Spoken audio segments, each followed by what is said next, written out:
Welcome back friends. तो हम लोग पढ़ रहे थे एलसीएम।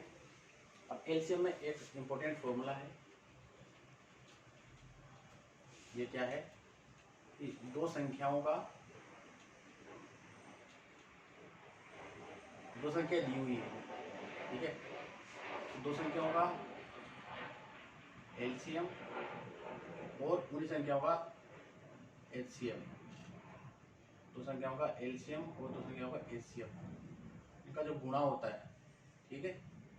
दो संख्याओं का एलसीएम और दो संख्याओं का एचसीएफ, इन दोनों का जो गुणा होता है वह किसके बराबर होता है? दोनों संख्याओं के।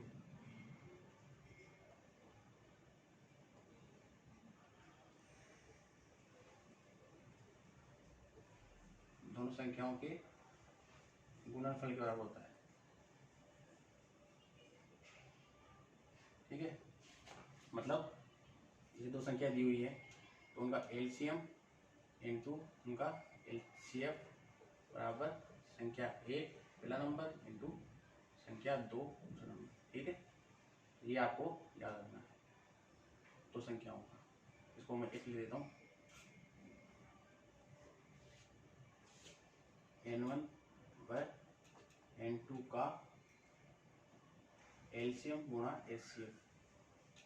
दो संख्याओं का एलसीएम और एचसीएफ का गुणनफल जो होता है वो उन दोनों संख्याओं के गुणनफल के बराबर होता है। ये आपको याद रखना है, एग्जाम में बहुत सारे क्वेश्चन आते हैं। जैसे मैं क्वेश्चन में दे दिया कि दो संख्याएं हैं जिनका एचसीएफ 5 है और एलसीएम 225 है, और उनमें से एक संख्या जो दे रखी है वो 25 दे रखी है और एक संख्या दे रखी है वो है 25। तो हमसे पूछ लिया कि दूसरी संख्या क्या होगी, ठीक है। अब हमें पता है कि दो संख्याओं का जो गुणनफल होता है वो क्या होता है, वो एचसीएफ और एलसीएम के गुणा के बराबर होता है। हम लिख सकते हैं यहाँ से कि n1 गुणा n2 वो किसके बराबर होगा? इन दोनों संख्याओं के एलसीएम और एचसीएफ के बराबर होगा। अब इस फॉर्मूले में मान रख देंगे हम। तो एक नंबर तो हमें दे रखा है 25, दूसरा नंबर हमें निकालना है n2, एलसीएम हमें दे रखा है 225, एचसीएफ दे रखा है हमें 5, ठीक है। तो यहाँ से नंबर 2 क्या जाएगा? n2 बराबर 225 गुणा 5/25, ठीक है।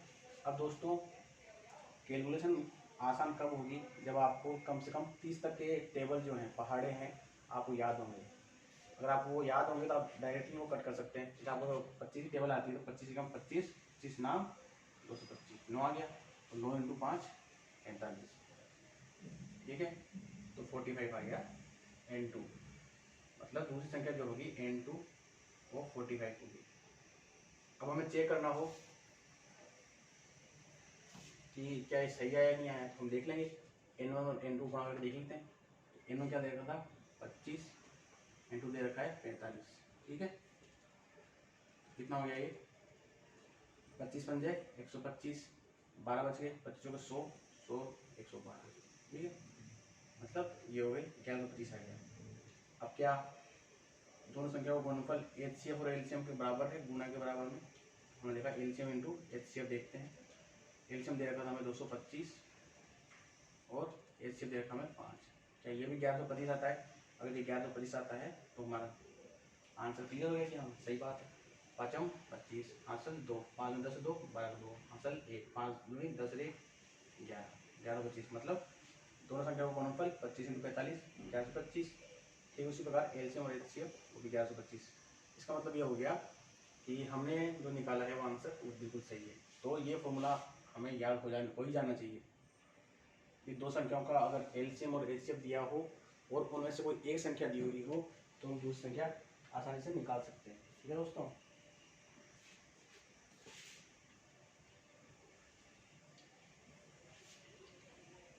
इस पे बहुत सारे क्वेश्चन आते हैं एग्जाम में, तो अगर हमें केवल इतना ध्यान होगा कि दोनों संख्याओं का एलसीएम और एचसीएफ, इन दोनों का गुणनफल दोनों संख्याओं के गुणनफल के बराबर होता है, ठीक है दोस्तों। अब हम एक और सवाल लेते हैं। अब हमें क्वेश्चन दे रखा है कि दो संख्याओं का गुणनफल 41 और 7 है, 4107 है, और उनका मसद दिया हुआ 37x है। तो बड़ी संख्या क्या होगी। तो हमें याद रखना है कि जो भी संख्याएं होगी उसमें मस क्या होता है, कॉमन होता है वो चीज़। तो हमें संख्या माननी होगी कि माना कि पहली संख्या क्या है, क्योंकि हमें गुणनफल दिया हुआ है तो अभी हमें तो संख्या निकालनी है। तो पहली संख्या मानी हमने क्या 37x माननी पड़ेगी, क्योंकि 37 मस है उनका, मतलब मस का मतलब 37 उन दोनों संख्याओं में कॉमन है। ठीक है, तो एक होगी 37x, दूसरी मानेंगे हम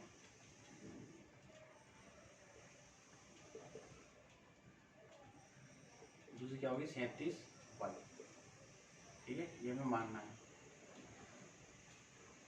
ठीक है, अब हमें पता है कि दोनों संख्या का गुणनफल जो होता है, दोनों संख्या का गुणनफल होता है उसके HCF और LCM के बराबर होता है।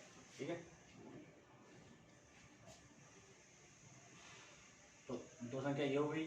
ठीक है, और गुणनफल दिया हुआ है हमें, तो हमने संख्या से कर लेंगे अब सीधा क्या, कि पहली संख्या ये है गुणा दूसरी संख्या और ये कोई ना गुणनफल हमें दिया हुआ भी है 37x और 37y का गुणनफल दिया हुआ है हमें कितना 4160। ठीक है, तो यहाँ से हम क्या निकालेंगे XY हमने निकाली इधर 4160, 37 दो बार है बट्टे में आ जाएंगे 37 इंटू 37 इंटू 37। ठीक है, अब 37 का भाग देंगे इसमें, तो 37 से कम 37 बच जाएगा 4 40 हो जाएगा, 37 से कम 37 बच गया 3, तो 37 से कम 37, तो ये कटेगा 111 बार। अब इसको वापस भाग जा रहा है इसमें, इसका भाग जाएगा 3 बार, 37 दिए 111 मतलब 3 आ गया। तो ये हुआ कि XY का जो मान है वो है 3। ठीक है, अब 3 हम कैसे प्राप्त कर सकते हैं, मान लो ये एक मान लें तो ये 3 हो जाएगी। ठीक है, इसके बाद तो कोई संख्या ऐसी होगी नहीं, जो कोई पेयर ऐसा बनेगा नहीं, तो केवल पेयर एक ही बनेगा हमारे पास। कि ऐसा क्या करें हम, किन दो संख्या आपस में गुणा करें कि 3 हमें गुणनफल के रूप में प्राप्त हो। तो 1 और 3 हो सकता है कि हम 1 और 3 को गुणा करें आपस में तो 3 आ रहा है। ठीक है, इसका मतलब ये हुआ कि एक संख्या तो x का मान 1 है, 1 की जगह y की जगह 3 मान है। तो अब हमने संख्या क्या मानी थी 37x मानी थी। ठीक है, 37x मानी, तो मान लो x से हमने क्या मान लिया 1 मान लिया, तो 37 इंटू 1, तो पहली संख्या क्या आ गई 37। फिर y की जगह हमने मान लिया 3, 37 इंटू 3, 37 से कितना हो गया 111। अब हमें पूछा है कि बड़ी संख्या कौन सी होगी। अब दो संख्या आ गई हमारे पास, एक 37 है 111 है, तो बड़ी संख्या कौन सी है, बड़ी संख्या यही है। तो ये हमारा क्या हो जाएगा आंसर। अगर हम छोटी पूछता तो छोटी आता 37, बड़ी पूछता है तो 111। ठीक है, तो ये इजी सा सवाल था। तो हमें याद रखना है कि कोई भी संख्या होती है अगर उनका गुणनफल दिया हुआ है और उनका मस दिया हुआ है, तो मस जो होता है वो दोनों संख्याओं में कॉमन होता है। मतलब मस जो संख्याएं होगी 37 का ही कोई गुणनफल होगा, का कोई गुणांक होगी। देखिए 37 आया 111 आया, 37 का ही तो कुछ गुणांक है, 1 गुना या 3 गुना, तो ये हमें याद रखना है। ठीक है, तो जो अगला सवाल है दोस्तों वो है कि हमें 3 भिन्न संख्या दे रखी है 3/4, 9/16, 15/16, तो इनके व्युत्क्रमों का हमें HCF निकालना है। अब पहली बात जानते हैं कि व्युत्क्रम क्या होता है। व्युत्क्रम का मतलब होता है जो संख्या दी हुई है उसी का उल्टा। जो 3/4 दी हुई है तो इसका व्युत्क्रम क्या होता है 1/3/4, मतलब उसको 1 कर देना है। 9/16 का क्या हो जाएगा व्युत्क्रम 1/9/16, 15/16 हो जाएगा 1/15/16। या इनको हम सकते हैं जब उल्टा हो गया नीचे आएगा दूसरी संख्या ऊपर चली जाती है, तो 4/3 और 16/9 और 16/15 ये हो गई। मतलब अब हमें HCF जो निकालना है इनका निकालना है, HCF इनका निकालना है HCF हमें। तो व्युत्क्रम का हमें ध्यान रखना है, अगर हमने व्युत्क्रम नहीं पढ़ा होता, केवल हम ये पढ़ते कि इन संख्याओं इन भिन्नों का हमें HCF निकालना है, तो हम क्या करेंगे डायरेक्ट इनका निकाल देते हैं। तो हमने पढ़ा है जब हम HCF निकालते हैं तो क्या करते हैं,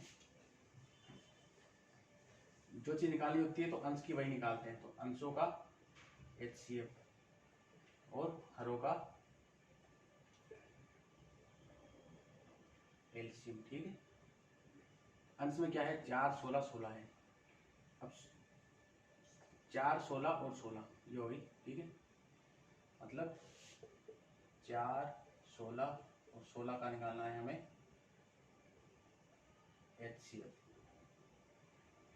और 3 9 15, 3 9 15, इसका निकालना है हमें LCM। ठीक है दोस्तों। अब देखिए HCF क्या होता है कि इन चीज़ों में ऐसी क्या चीज़ कॉमन है, क्या कॉमन है जिसका भाग इन तीनों में जाता हो। तो हमने देखा कि 16 4, तो 4 ऐसी संख्या है तो सबसे छोटी जो संख्या होती है जो HCF होता है वो सबसे छोटी संख्या होगी या उसका कोई छोटा गुणांक होगा। तो 4 मानो, तो 4 में 4 का भाग जाता है, 16 में 4 का जाता है। ठीक, तो 4 से बड़ी कोई संख्या है ऐसी 8 या कुछ 8 12 जिसका जाता हो नहीं जाता ना, तो क्या होगा 4 ही जो होगा उसका क्या होगा HCF होगा। ठीक है, एलसीएम निकालना है। अब देखा 3 और 9 15 का एलसीएम निकालना है। एलसीएम के लिए क्या करेंगे हम, वैसे तो आप निकाल सकते हैं गुणनखंड विधि से, पर हम देखेंगे कि ऐसी क्या चीज़ है इसमें जो तीनों के टेबल में आती है। अब तो सबसे बड़ा देखना 15, 15 9 के टेबल में आता है नहीं आता, 3 के टेबल में आता है आता है, पर 9 तो नहीं आता 15 के टेबल में। तो 15 तो नहीं 30 माना, 30 तो 9 के टेबल में 30 नहीं आता। 45 माना हमने, 45 में 15 में भी 45 आता है, 9 के में 9 पंजे 45, 3 × 15 45 मतलब 45, मतलब 45 का एलसीएम हो गया। ठीक है, तो ये हमने डायरेक्ट निकाल लिया। अब आप कहेंगे कैसे आ गया, तो आप जानते हैं आराम से निकाल ही सकते हैं। जैसे 4 का हमने गुणनखंड किए 2 2 2 1, ठीक है, 4 को निकाल सकते हैं 2 की पावर 2, ठीक है, 16 आ गया। 16 को आप निकाल सकते हैं अगर जनरल मेथड से निकालना चाहें तो आप 2 का देंगे तो 8 बार, 8 में 2 का देंगे 4 बार, 4 में देंगे तो 2 बार, 2 में 2 देंगे 1 बार। ठीक है, तो 2 की पावर 4 ले सकते हैं। ठीक है, अब इन संख्या को हमें HCF निकालना है। तो HCF क्या करते हैं, जो इन दोनों में कॉमन होता है, कॉमन क्या है इसमें 2 की पावर 2 यहाँ पे भी है, 2 की पावर 2 तो यहाँ पे भी है। ठीक है, 4 है ना, तो हमें सबसे छोटा पावर लेना है, तो 2 की पावर सबसे छोटी किसमें है, इसमें 4 है, इसमें 2 है, तो 2 की पावर 2। ठीक है, ये कितना हो गया 4, इसका मतलब 4 तो क्या हो गया HCF हो गया किसका, 4 और 16 का। तो 4 और 16 का HCF हमने 4 निकाला है, तो 4 आ गया। ठीक है, अब आप कहें कि 45 कैसे आया, इसे तो आपको समझ में आ गया होगा, मैं तो आप बता देता हूँ फिर से आपको। अब 9 3 9 15 का निकालना है, तो आप डायरेक्ट वैसे भी निकाल सकते हैं कि 3 लिख दिया, 9 लिख दिया और 15 लिख दिया, ये साथ चलो साथ में 3 का भाग दिया हमने, 3 एकम 3, 3 3 9, 3 पंजे 15, फिर हमने भाग दिया 3 का, तो 1 1 5, फिर हमने भाग दिया 5 का, 1 1 1। ठीक है, मतलब ये आ गया हमारा एलसीएम। तो एलसीएम कितना जाएगा 3 × 3 × 5, 5 3 15, 15 3 45। ठीक है, तो ये तो हमने निकाल लिया 45, तो ये हमारा आंसर है। ठीक है, आप तीनों को एक साथ लिख के भी आप निकाल सकते हैं। ठीक है दोस्तों, तो ये हो गया 3/45, 4/45 हमारा आंसर आ गया। क्या आया वो, इन तीनों भिन्नों का व्युत्क्रम का HCF। ठीक,